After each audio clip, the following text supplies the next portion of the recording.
E aí, pessoal, bem-vindos ao The Foundry, trazido pra gente pela Ford College. Vamos pensar nesse espaço aqui como a nossa bancada de engenharia onde as coisas realmente acontecem.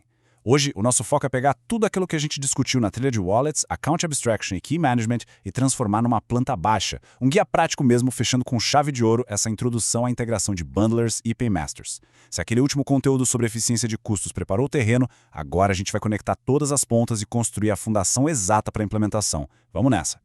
O esquema para hoje é direto ao ponto. A gente vai passar pela síntese do RC 4337, dar uma olhada no loop do bundler, discutir as estratégias de agrupamento, entender o papel contábil do Paymaster, ver o lote dinâmico operando na prática e fechar com os próximos passos antes de tocar no código pesado.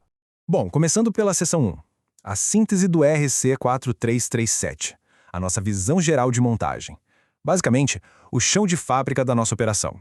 Sabe, existe uma restrição que é praticamente a alma de todo esse protocolo. Uma User Operation é, no fim das contas, só um projeto, um rascunho.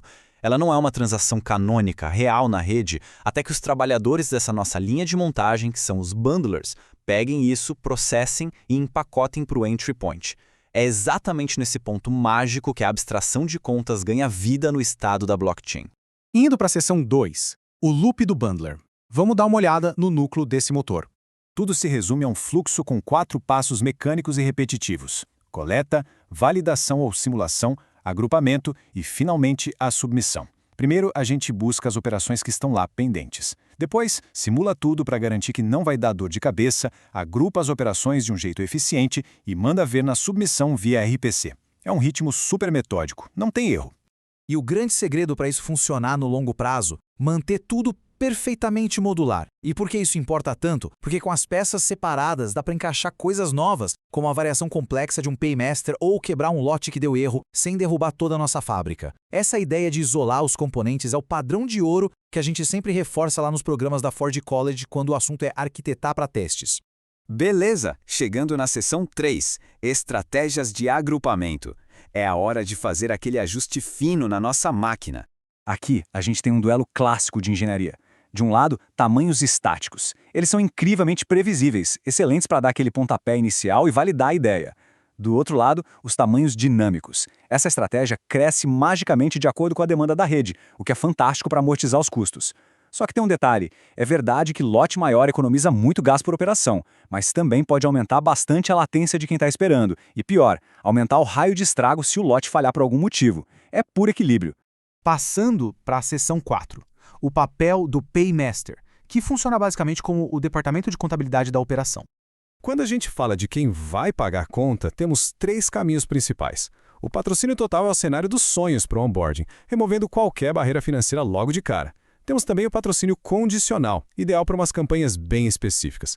E o modelo híbrido, que é aquele que tenta achar um ponto de equilíbrio entre manter o protocolo saudável e não afugentar os usuários. E aqui vai um aviso seríssimo. O bundler precisa, obrigatoriamente, filtrar se a operação atende aos requisitos do Paymaster antes de rodar simulação. Ignorar isso é pedir para ter o lote rejeitado de cara. Na seção 5, lote dinâmico na prática, vamos submeter isso a um teste de estresse e ver como a engrenagem lida com a pressão.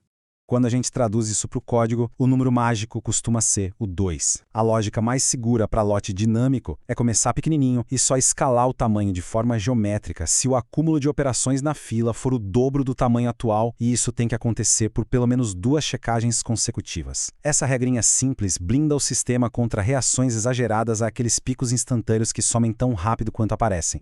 Mas aí sempre bate aquela dúvida clássica que tira o sono de quem está na linha de frente. O que fazer quando a simulação falha? Imagina só, o lote está perfeito, mas uma única operação mal formatada ou uma regra do Paymaster que foi violada contamina o lote inteiro. Como sair dessa? A saída de mestre é usar o chamado fallback de divisão binária. Ele funciona como um bisturi de diagnóstico implacável. A gente corta o lote problemático no meio, tenta de novo. Se der erro, corta de novo e o sistema vai dividindo até conseguir isolar com uma precisão cirúrgica exatamente aquela operação ruim, descartando só ela e salvando todo o resto do lote. É uma sacada genial de engenharia. E chegamos à seção 6, próximos passos na implementação. O caminho para entrar em produção com segurança. Para isso, a gente tem uma checklist de sobrevivência que é praticamente lei. Primeiro, começar de um jeito bem conservador com lotes pequenininhos. Segundo, abusar das simulações num ambiente seguro de fork da rede. Terceiro, deixar o esquema da divisão binária armado e pronto para disparar a qualquer momento. E claro, a regra de ouro, registrar absolutamente todas as métricas detalhadas. E isso traz a gente a um ponto que não dá para negociar. Tomar decisão com base em intuição é legal no começo, para dar o pontapé no projeto, mas para manter a máquina rodando, precisamos de dados reais. Tem que ficar de olho clínico no gasto por cada operação, no tempo real de submissão e nas benditas taxas de falha. Os dados aqui mantêm o projeto respirando. Então, para fechar a nossa jornada teórica de hoje e abrir caminho para a prática, o ideal é que a gente crie o nosso próprio bloco de notas de síntese, uma decisão definitiva sobre qual vai ser a estratégia de agrupamento, o modelo de paymaster escolhido e as métricas exatas que vão ser monitoradas. Ter isso bem definido é literalmente o passaporte para o próximo módulo, onde o código entra em cena. Para terminar nossa exploração com uma provocação, qual será a combinação perfeita de lote e paymaster capaz de destravar a máxima eficiência nas operações de um ecossistema Web3 inteiro? Afinal, são justamente essas escolhas arquitetônicas, tomadas aqui na bancada, que determinam se o sistema vai fluir liso ou se vai engasgar feio. Para continuar mergulhando fundo nos conceitos mais avançados de engenharia e dominar de vez esse universo, não deixem de conferir o site Ford.college. Tem muito material incrível lá esperando. Um abraço e até a nossa próxima análise, pessoal.